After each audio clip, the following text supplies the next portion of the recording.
El proper dimecres 26 de febrer seré a Granollers, a l'Info Local de Ràdios, per explicar-vos les conclusions de l'estudi sobre les estratègies per adaptar les ràdios locals a l'era digital. Com sabeu, les emissores locals tenen un paper imprescindible en aquests moments com a garants dels continguts de proximitat, dels continguts de qualitat, però també la veracitat en un moment tan complex com és l'actual,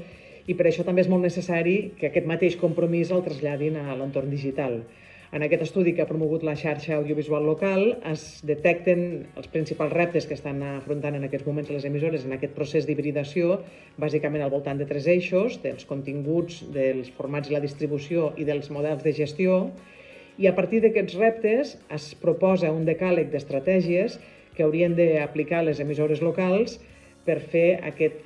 procés, diguem-ne, d'hibridació, per entrar en aquest model híbrid que ha de ser analògic, però que sobretot ha de ser digital i que ha de garantir el seu futur. Si voleu escoltar les conclusions d'aquest estudi, us espero a Granollers el dimecres 26.